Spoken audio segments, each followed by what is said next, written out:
violent rioters and protesters in Minnesota. It's safety and security, economic greatness versus absolute misery and devastation with Joe Biden. Aaron, I want to play this sound from Jason Miller from your campaign talking about expectations for Democrats and what they will do on election night if indeed Donald Trump is leading with electoral votes. Listen.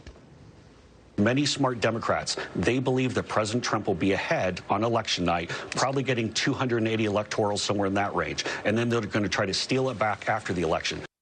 Isn't it misleading to use a word like steal it back, considering we know that some of these ballots will be counted after Election Day, to suggest that the president can claim victory that night if he is leading with electoral votes?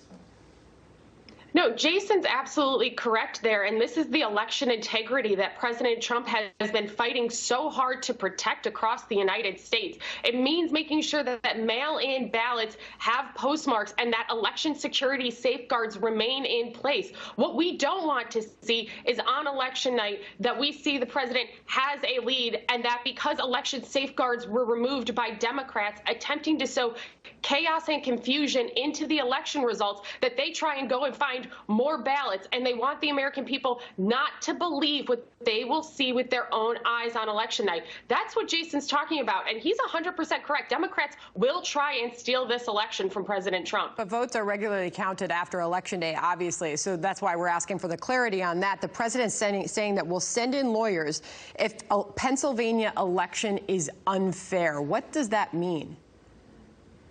Well, the president's very clear there. If the election is unfair, we're going to make sure that we protect safeguards. Here's the thing. Democrats have tried to upend the election chaos, the election system, and put in chaos here in the United States. They want to remove safeguards like ballot signatures. They want to remove safeguards like postmarks so that we know ballots are received and counted on Election Day. There's a deadline for votes. It's Election Day. Sure, it can take time to count those votes, but what we're worried about is Democrats putting chaos into the system to try and steal this election from President Trump. So we're going to make sure we're ready to go. And it's funny that everybody's up in arms about President Trump having lawyers at the ready when Joe Biden's entire campaign has been lawyers and TV ads. They're ready for this as well because they're going to try to steal this election. And we have reported on that as well. I want to